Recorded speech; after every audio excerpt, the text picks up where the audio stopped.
Welcome back to the next installment of the Tech Unboxed, BBD's podcast. Today we are joined by Werner and Tristan, and they're going to be speaking to us about cloud, what's happening in the industry, and what's happening within BBD's cloud services. To kick us off, what's been happening in the cloud space over the last year or so? What exciting trends are you seeing? What's interesting?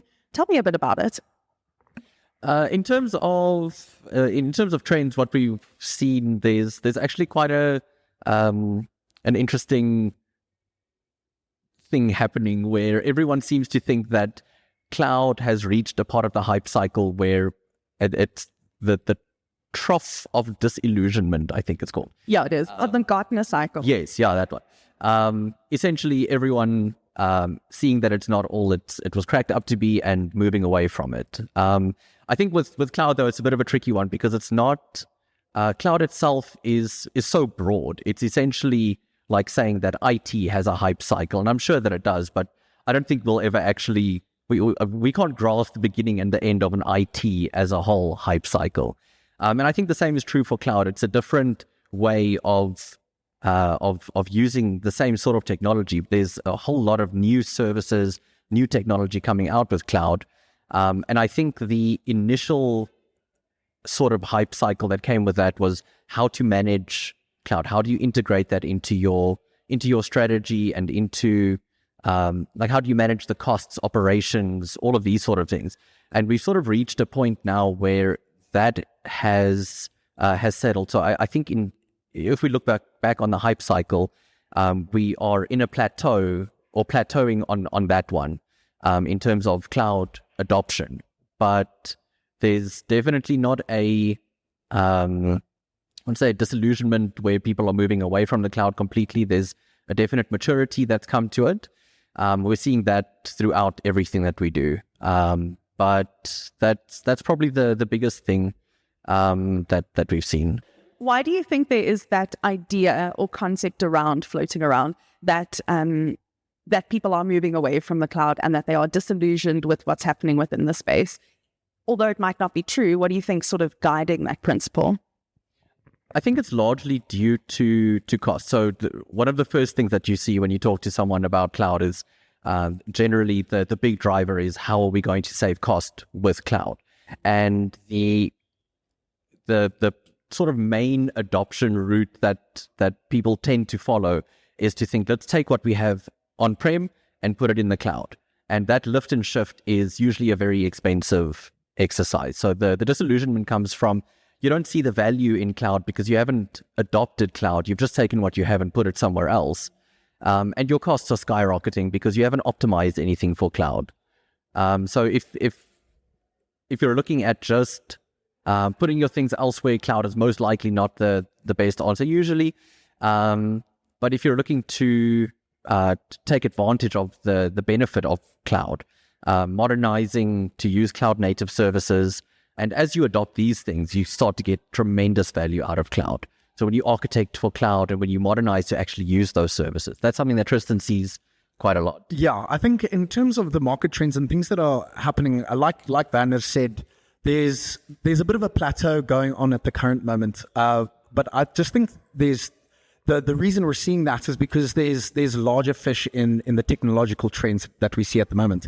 A lot of the cloud providers are obviously going generative AI, and that's their main focus and sort of what they're pushing within the market at this point.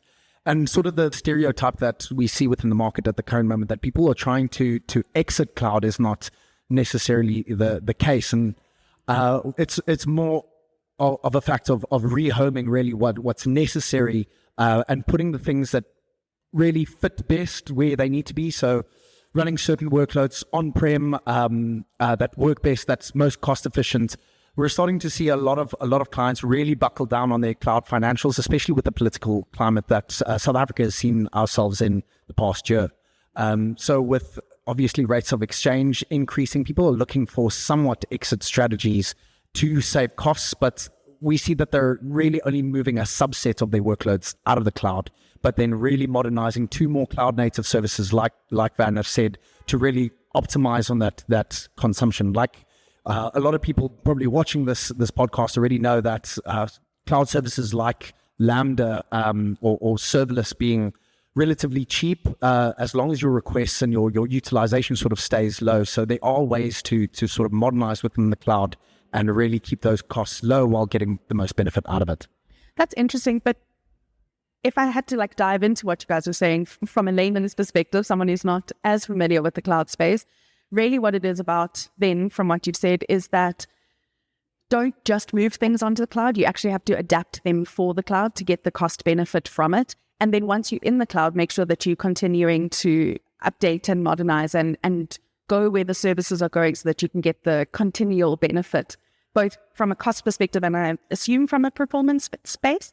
Definitely. I think from that perspective, sort of we were talking about the trend cycles and what's trendy now. And obviously a couple of years ago, cloud was sort of a new technology within the IT space. And there was a large adoption of that within the market.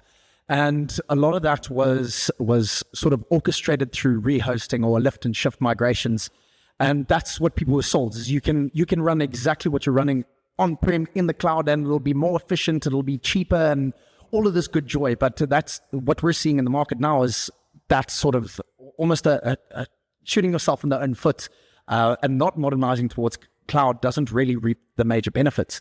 As almost like a blanket rule, we don't tend to do lift and shift migrations because there is no real benefit for clients in that space, because of the cost aspect that on-demand cost sort of brings, that's sort of associated with cloud. It depends what the goal is, though. Sometimes lift and shift can be beneficial. If you're looking for a cost benefit, then it's usually not the one. But something that does help is once you're in the cloud, it's very easy to modernize and adopt the new services that are in there. Because if you sort of get everything in there, then you just change the parts, take off what doesn't work, whatever you can put onto more modern services, you do that. So that's a trend that we're seeing, is a lot of clients are modernizing the workloads that are already in the cloud. And then, like Tristan says, focusing a lot on how to optimize the costs. So that's something that we've seen heavily throughout the year. It's a very big focus on cloud costs and on the governance around that.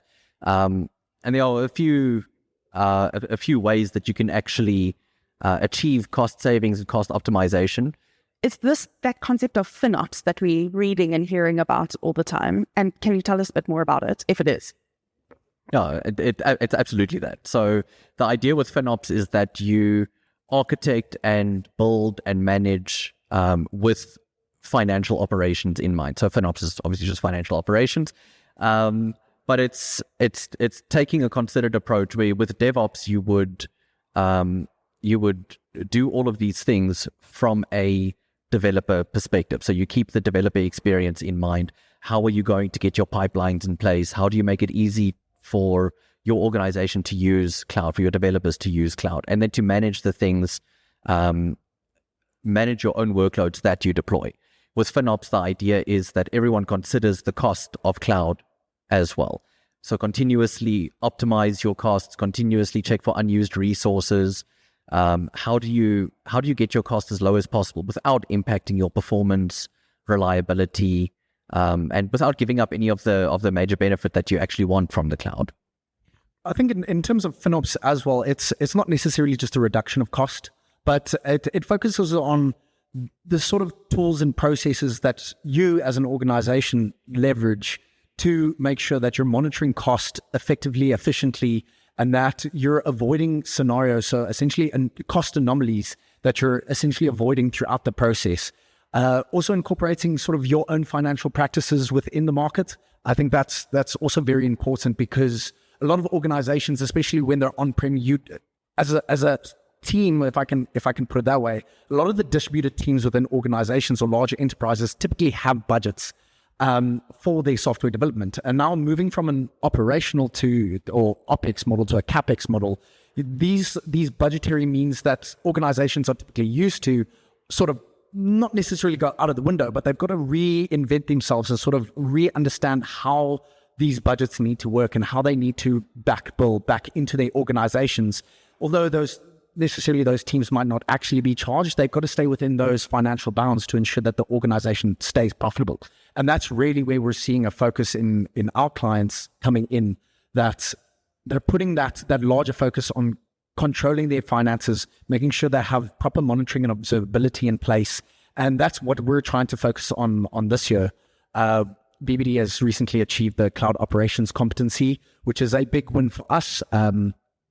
It's a recently launched competency that really helps focus on those items that we've discussed and that Werner introduced, is more that focus on governance and FinOps practices. What does that competency mean for the clients?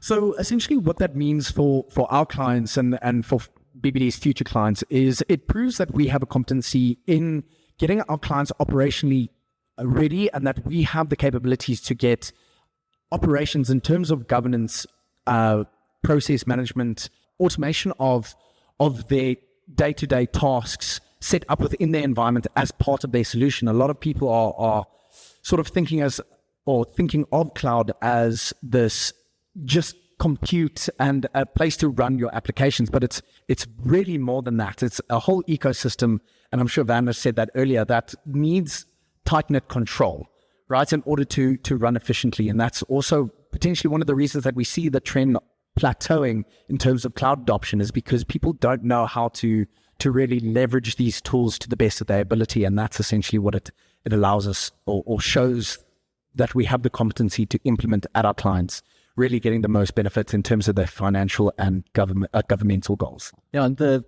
cloud ops is like it's a very natural progression into that maturity. So it's sort of like it was born from the maturity of cloud. So you would find that your cost obviously falls into that, your ongoing maintenance. How do you actually budget, estimate costs for things that you bring into the cloud? And then how do you ensure that you are achieving those sort of things, managing your, keeping your costs contained to what you had estimated, but that you also have all of the operational things in place for like your patching, your updates. It's very different running a cloud environment to running an on-prem environment. The concepts remain the same, but the operations are different. And I think it's just a way to formalize that and to show that we are able to help our clients to implement those things. And where they can't do it or don't want to do it, need to do it themselves, we step in and we do that on their behalf with our managed service offering. That's awesome. What is this managed service offering? So essentially it's it depends on how much a customer would like us to manage within their environment, but we onboard their accounts into our tool set. So we've got our monitoring platform, which we use for performance monitoring, reliability, uptime, if there's any patching that needs to be done, backup. So all of the operational things that you would want running all the time, our tool set monitors that. If there are any anomalies detected from a cost perspective, from a performance perspective, any weird resources, those are flagged, and that will it'll raise tickets to our support department to then action on this. So we've got quite an aggressive SLA tied to our services, and that's really to support enterprise grade clients, because the idea with it is that anyone should be able to run in the cloud, right? It's not aimed at small companies, at big companies, at enterprises, corporates, whatever it may be. Anyone can benefit from the cloud. And we sort of just step in to help where a customer may not have the skills. There's a lot of focus areas in cloud, obviously, because every sort of tech that you can imagine is available as a cloud offering. Pretty sure. much. So there's a lot of specialization that needs to be done, and you're not going to find someone that has a one-stop shop for all of cloud. So it's really about finding that baseline of services, of just keeping your environment intact. That's what we do. We keep that ticking on. Anything to add, Tris? Just on Werner's note, you don't typically find a organization that is a one-stop shop for all cloud needs, but I definitely think BBD is trying to be one of those. I definitely think we cater to a lot of our clients' needs in terms of cloud, like with the managed service offering. But from a professional service point of view, that's something we also specialize in. And we have very complementary services in that regard. We help our clients ideate and design their cloud environments to be the most optimized and most proficient as possible, right? But ultimately, we put down, and what we put down, we're able to manage as well. And that's really that holistic service that BBD can provide, which I think is very niche in the market, personally. That's awesome. So everything from designing and architecting the space all the way through to implementation and then through to management of all the services. So you do kind of cover the whole spectrum of everything to do with cloud, which is awesome. Definitely. You mentioned earlier, Tristan, about rehoming. What is that? How does it fit in? Is it an important concept, or? I definitely think it's an important concept, and especially understanding our markets and our clients, that it becomes more apparent that it is a very important thing within the market at the moment, and it makes complete sense for a lot of our clients. Rehoming, what that really means is I think I said it earlier, but essentially it's putting things where they need to be and where they're best suited. So having cloud native services, I mean, that can essentially live in either cloud provider, and that allows them to leverage the benefits of that cloud provider's native services. But ultimately, you want to be hosting, like I said, where necessary. So having Microsoft workloads, that may potentially be a better suit for your Microsoft workloads, right? In Azure.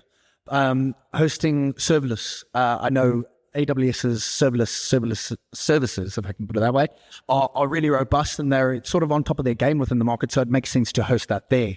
So it's really just about putting things where it makes the most sense, and organizing your organization's compute however makes sense to you, and we're here to support that.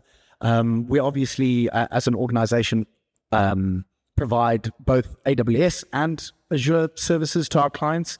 I don't think we have managed services in the Azure space yet, but something we're definitely trying to work towards. But that's really what we're trying to go for, is we want to be cloud agnostic from that perspective and provide the most value to our customers so they can reap the most value out of their hosting. I think that's really at the crux what it means. And where the concept of rehoming came from is with and I'm going to go back to the hype cycle again, is where you have that mass adoption of a technology. There were companies that put everything into the cloud, or large portions of it. Even if it wasn't a large portion, just putting things in the cloud and trying it out, but finding that it might not be the best the best place for it necessarily. Some clients are taking their workloads back on-prem. Some are taking it to other clouds, but for the most part, it's a multi-cloud and hybrid cloud sort of mix that we're seeing that's becoming very prevalent. And one of the concepts that forms or falls part of the cloud ops sort of movement is how do you manage all of these different clouds and all of these different locations? You want to make the experience as easy as possible to manage all of the different things, and you want to manage them in the same way. Providers will offer different ways to manage a different tooling, and that's where, if you look at the cloud native offerings from the CNCF, those really are agnostic. So adopting tooling and building an operation center that can manage all of that really fits well into rehoming strategies and supporting that multi-cloud environment. That makes a lot of sense about, putting it where it needs to belong. And then that was actually going to be my next question about how then do you guys on a day-to-day basis collate all the information that you need to in the alert, the monitoring, and everything else from a cloud perspective across, say, AWS, Azure, potentially Google, as well as any on-prem services. But you said that through the CNCF and your services, you can kind of create like a one-stop dashboard? Yeah, so the offering that we have specifically, we don't necessarily have a reliance on a specific cloud vendor's technologies. So we've got a third-party stack that we use for monitoring, alerting, ticketing, which integrates with each cloud provider. So we collect those metrics, those alerts, all of those things. We have intelligence built into our monitoring as well, which will flag anomalies, repeat incidents, and then through that we can action on the things, regardless of which provider it comes from. The tooling that we have is agnostic to that. That's really cool, and I'm sure it's going to continue to grow as the cloud space evolves. So apart from the FinOps and the rehoming and the hybrid solutions that we've been discussing, are there any other sort of trends or challenges that you've noticed within your clients globally, not just in South Africa? So there's obviously a very big focus on AI and machine learning in the industry. So that's very prevalent. Companies want to take advantage of these offerings. There are so many new ones being released all the time. The pace at which this is going is it's incredible, honestly. And there are so many competitors popping up in the space. So it's been really interesting to see that develop and how customers are actually using that to help their offerings, how we've been able to integrate that into our operations. So yeah, it's I think it's definitely something that's going to continue to change all the time. I definitely agree with Werner. I think it's a big trend that's going on right now, and it's a very exciting time for generative AI, and everyone's jumping on the bandwagon. But just as it presents itself with great opportunities, I think it presents itself with great challenges. A lot of our, not necessarily our customers, I think we've done great things with Gen AI and our customers, but I think generally in the market, a lot of companies are trying to jump in the bandwagon, but don't really know how best to leverage these tools. And I think that's the real challenge in the market at the moment, is companies wanting to adopt new and trendy technology so they stay relevant, but not really knowing how to reap those rewards out of it, or how best to use the technology to the best of their ability to provide value to their customers. And I think that's sort of the balance we need to find, specifically not necessarily within the cloud space, but with technology all in all, is that balance of getting on the bandwagon so you stay relevant, but making sure you provide value at the same time. And I think that's where Gen AI is at the moment. It's really, really hip and happening right now, but it's also not being necessarily adopted in the correct ways, or being adopted to its full value. But what's interesting with that is that it's not being driven by IT per se. So there's a lot of innovation that's coming from business people that are saying, well, let's try to use Gen AI to, yeah. That's generally the first place that people go. But I think you need to explore those things, and it's really interesting that it's coming it's not being driven by IT, which is pretty cool. It's very cool. I have to be very honest. When you were speaking just now, all I could hear in my head was Spider-Man's "with great power comes great responsibility." It's like the only thought that was rolling around. Speaking about AI, how are you using it? So there's a new concept that we're looking at adopting. We haven't fully implemented it yet, and we're still sort of playing around with it. But it's more AI anomaly detection, and this is not necessarily anomaly detection already exists within the cloud space, specifically around cost, and we implement that almost on the daily to try and identify cost anomalies. But this is more from an operational AI detection, and it's formally known within Gartner and the rest of the sort of software industry as AI ops.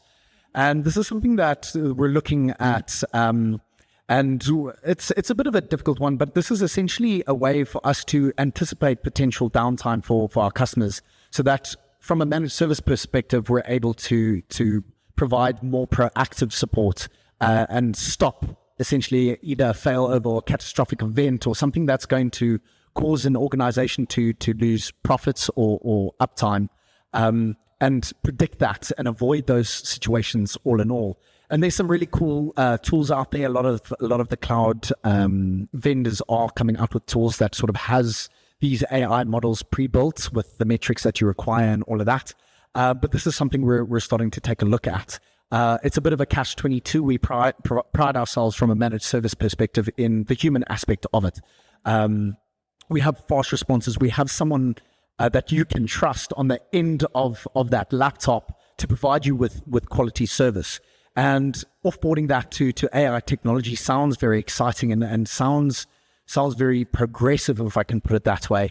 But it's something that we need to balance, like I mentioned earlier. It presents itself with a fantastic opportunity and will essentially allow our team or award our team, with more time to innovate, but also allowing an AI predictive model to sort of either fail over an environment or spin up additional resources at your expense is a bit of a, yeah, exactly. So it's something that we're looking into.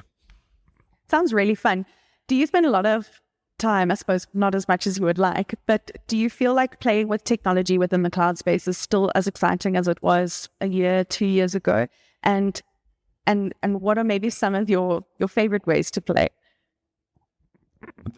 The nice thing about cloud is that things are always changing. So even things that you've implemented that you have tried before that you are using, they're coming out with new features. So you have to play with it all the time.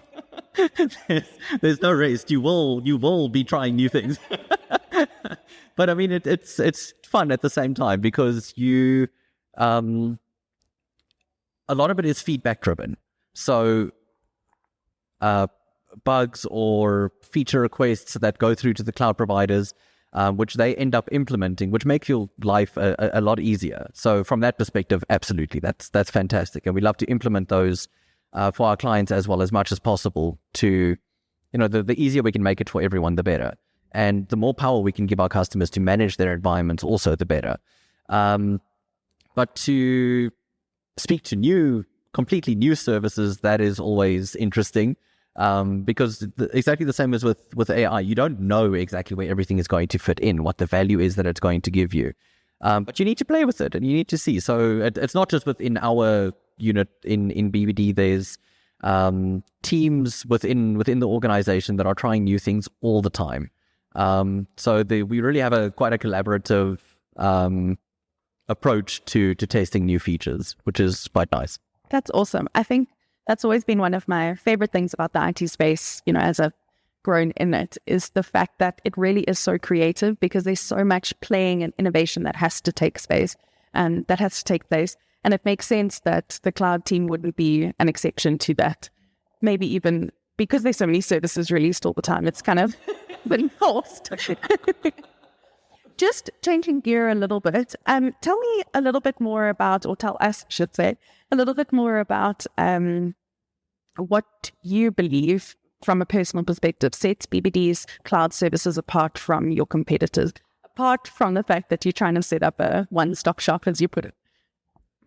The approach that we take to helping our clients is that, firstly, we don't believe that we are, as with anything else, a fit for everyone. So we take a considered approach to it. What are your goals as an organization? What are you trying to achieve? Do we align to that? And how can we help you get there? So there's a lot of consultation and architecture that goes on in the background before we take a client live with anything. And I think that approach, the alignment that we have with clients from there, really does help them to get the most value out of a solution. If something is not right for a client, we will tell them. And if we can't help with it, same thing. But at the same time, we do always try to we use them as learning experiences. If we haven't had that experience before, let's build it together. Let's figure it out. And that sort of trust that we build with the clients through that process adds a lot to a successful deployment.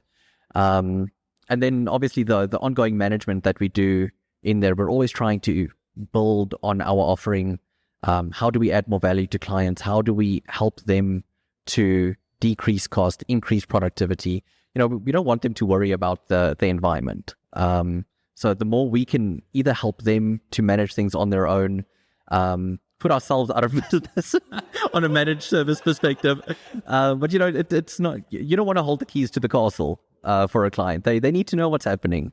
And the more we can innovate in that space, the better things we're able to do to take to market. So, I think that sets us apart. I think that's a really mature approach to take, that you're not, as you said, holding the keys to the castle. From your side, Tristan? I think the thing that really sets us apart from our competitors is the fact that as our managed service and cloud unit, we don't see ourselves as a separate organization. We entrench ourselves fully within your organization, and we want you to think that we are an extension thereof. We're fully entrenched, and as Werner said, we want to take our customers along on the journey. And to allude to what Werner is talking about and putting ourselves out of business, is we really want to bring customers in and enable them and teach them as part of the journey, and hold their hand as their cloud adoption goes on, and as we manage and mature their environments to the extent that maybe a couple of years down the lines, we could essentially be offboarded as a supplier or a service provider, so that you can now run with your own environment. And that competency of cloud operations and cloud support is fully entrenched in our clients' organizations without us being there.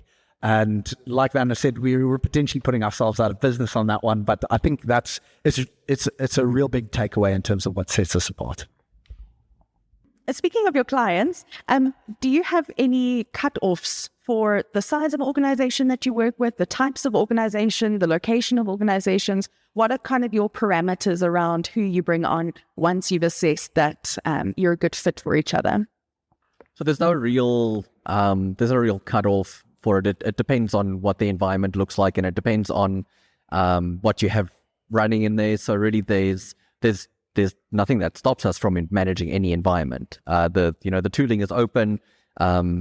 As long as it's AWS, our team knows what to do with it.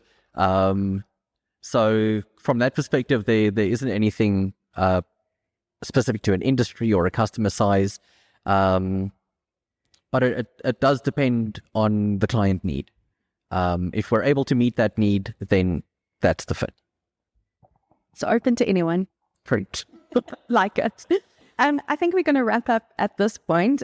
Do you, Tristan, let's start with you. Do you have any sort of final thoughts or hopes for the rest of the year to come?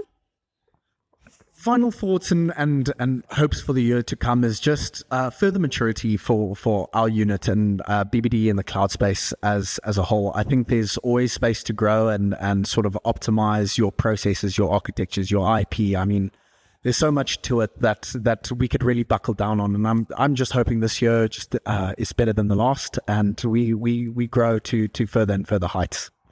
And Werner, yourself, any hopes or dreams for the year? I think if anyone is interested in learning a bit more about what we do, we have recently launched a new website, a new home for cloud at BBD. So take a look at cloud.bbdsoftware.com.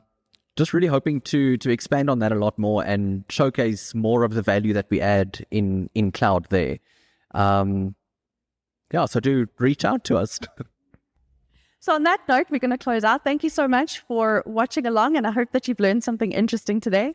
Please, if you have any questions for the cloud team, for Tristan or Werner specifically, pop a comment in and we'll make sure that we get back to you. Or you can email the teams directly if you have any questions or would like to assess whether BBD is the correct service provider for you. James, thank you so much and have a good day. Thanks for having us. Thank you.